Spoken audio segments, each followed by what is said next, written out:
నువ్వు పెద్ద అప్పట్లో నువ్వు తీట పెద్ద పోటుగాడివి అప్పుడు. ఇప్పుడు ఎందుకు భయపడుతున్నావు నువ్వు? ఆంధ్రప్రదేశ్లో జగన్మోహన్ రెడ్డి అతను ఒక సైకో ఏమైనా చేస్తాడు. చేసినప్పుడు ఎదుర్కోవాలి. ఎదుర్కొంటున్నాం. నేను పడిన అవమానాలు ఎప్పుడు ఎవరన్నా పడ్డారా ఈ 4-5 ఏళ్లలో? అపోజిషన్ పార్టీలో ఉంటే అవమానాలు ఎందుకు పడతాం? అపోజిషన్ పార్టీ ప్రజా సమస్యల పైన ఇక్కడేం నేను ముఖ్యమంత్రి పైన పోరాడలేదా? చెన్నారెడ్డి కంటే పెద్ద గొప్ప నాయకుడా? విజయభాస్కర్ రెడ్డి కంటేనా? అందరిపైన పోరాడాం కదా. అప్పుడు పోరాడిన వాళ్ళు ఇప్పుడు పోరాడలేము. పోరాడతాం. ఒక సైకో దగ్గర ఏం పోరాడుతానే ఉన్నాం. సఫర్ కూడా అవుతున్నాం.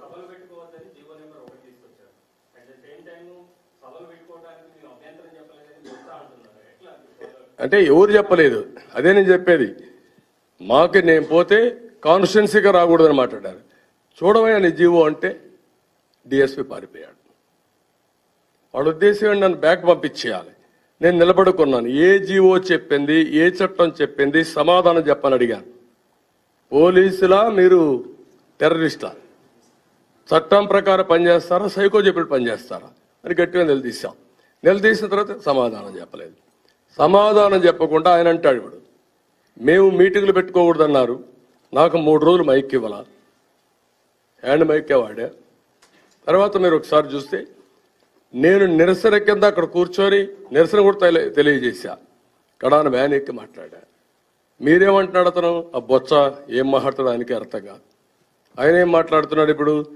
మేము ఆ మాట అనలేదంటాడు. మీరు మీటింగ్లు పెడతారు, మేము మీటింగ్లు పెట్టకూడదా?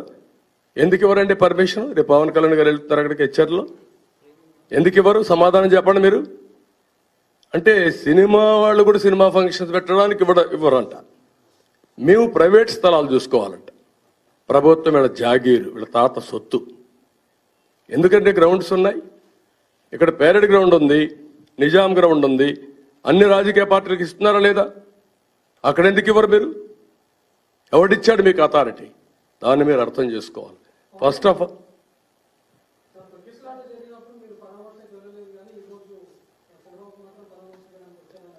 అదేమా ఏమైనా అడగచ్చు, ఆ నోటికి అడ్డం ఉండదు.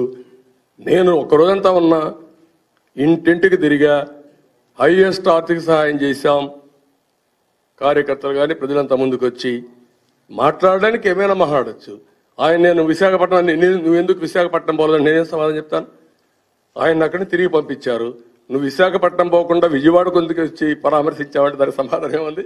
కాబట్టి మీరు గుర్తుపెట్టుకోవాలి, అడిగే వాళ్ళని మీరు క్వశ్చన్ చేయాలి తప్ప ఆ క్వశ్చన్ తీసుకొచ్చి మమ్మల్ని క్వశ్చన్ చేయడం ఇర్రెలవెంట్ అవుతుంది. మీరు కూడా ఒక విధంగా చెప్పాలంటే కొత్త మీడియా ఉంది, దాంట్లో కూడా ఏం చెప్పను. ఇప్పుడు ఇక్కడ అవసరం లేదు, తర్వాత మాట్లాడతా.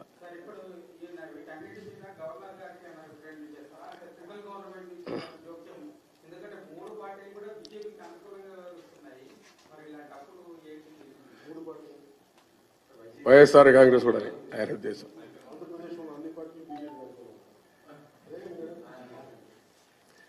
నేనేమంటానంటే ప్రజాస్వామ్యాన్ని పరిరక్షించుకోవడానికి అన్ని రాజకీయ పార్టీలు కలిసి ఏం చేయాలో చేస్తాం.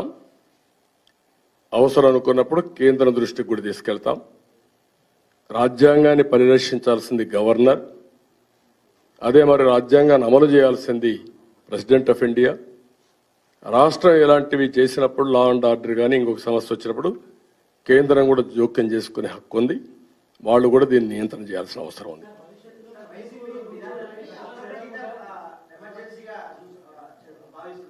ఎమర్జెన్సీ కంటే భయంకరమైన సిచ్యువేషన్. ఎమర్జెన్సీలో మిడ్ నైట్ నుంచి గోడలు ఎవరు దూకల పోలీసులు. ఇప్పుడు మిడ్ నైట్ నుంచి గోడలు దూకుతున్నారు. ఆ పరిస్థితిలో ఉన్నారు. ఎమర్జెన్సీ కంటే భయంకరమైన పరిస్థితులు ఉన్నాయి. ఎంత భయంకరమైన పరిస్థితులు ఉన్నా మా మనోనిబ్బరాన్ని దెబ్బతీయలేరు. ఆ విషయం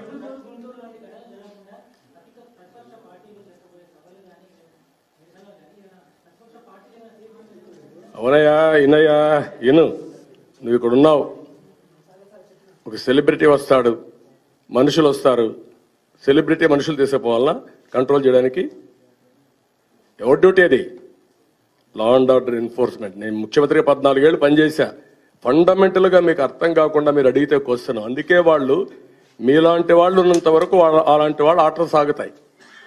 మీరు కూడా చీకొట్టి ఏమయ్యా బుద్ధి ఉందా లేదా, జ్ఞానం ఉందా లేదా మీకు? పోలీసులు ఫీల్ అయ్యి మీటింగ్లు పెట్టద్దంటారా మీరు అని మీరు అడిగినప్పుడు వాళ్ళు బుద్ధి వస్తుంది. సమాజంలో ఇలాంటి వాళ్ళు ఉన్నారు. బ్రిటిష్ వాళ్ళ పరిపాలనలో కూడా కొంతమంది బ్రిటిష్కి ఊడిగం చేసిన వాళ్ళు ఉన్నారు. అందుకే వీళ్ళ ఆటలు సాగాయి.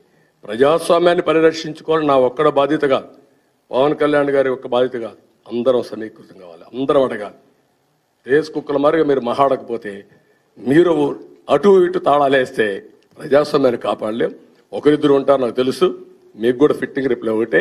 మీకు ఏదైనా ధైర్యం ఉంటే ఒకసారి అడిపి వ్యతిరేకం రాసి మళ్ళారా అప్పుడు మాట్లాడదాం.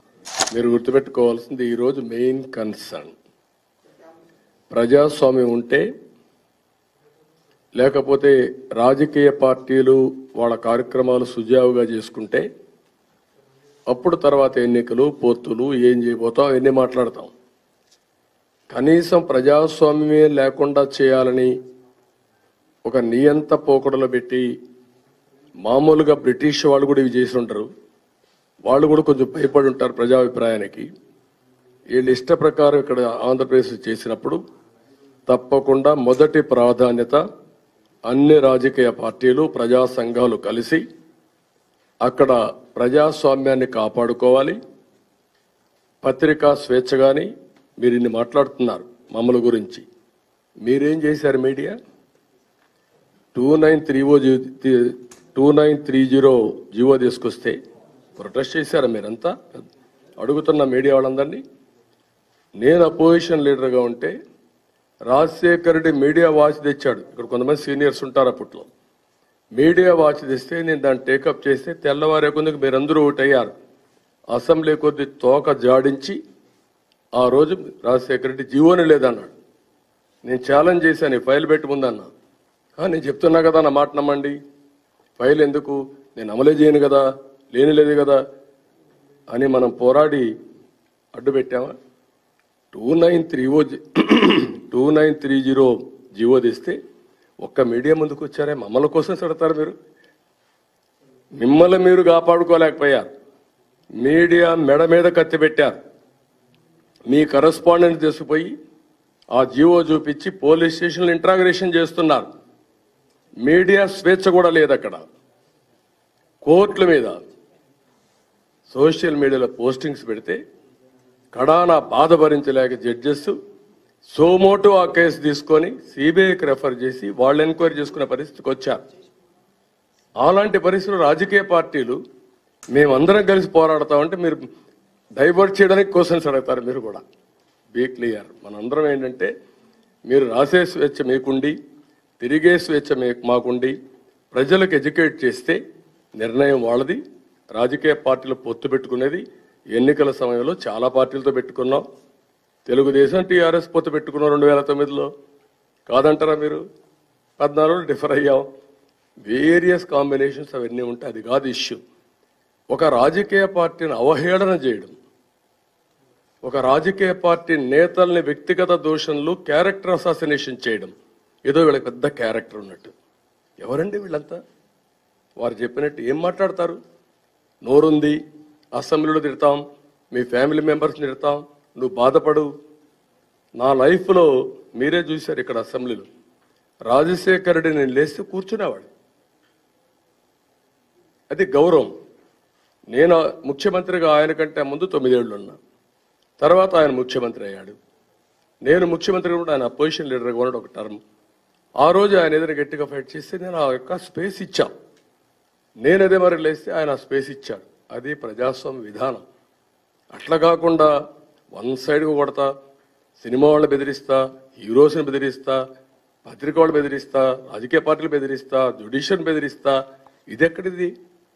దీన్ని ఉన్మాదం అంటామా, సైకో అంటామా, ఏదైనా సరే జబ్బు ఒకటే, దీనికి మందు ఒకటే. ఆ రాష్ట్రంలో తిరిగి ప్రజాస్వామ్యాన్ని కాపాడుకోవాలి. డెఫినెట్గా కాపాడతాం. కాబట్టి మీరు కూడా సహకరించారు. ముందు మీరు పెద్ద రోషం ఉంటే మమ్మల్ని అడగడక మనకు మీరు రాయండి, అప్పుడు మాట్లాడదాం. నెక్స్ట్ చెప్తాం. ఎప్పటికప్పుడు రాజకీయ పార్టీలు ఏనండి ఏది నేను అన్ని ఆలోచిస్తాం. ఇప్పుడు మేము కూడా ఏంటంటే, ఏది ఎప్పుడు చేయాలా, ఏ విధంగా చేయాలి అనేది రాజకీయ పార్టీలు కూడా వ్యూహాలు ఉంటాయి. ఆ వ్యూహాల్లో అన్నీ ఉంటాయి. న్యాయ పోరాటం, ప్రజా పోరాటం.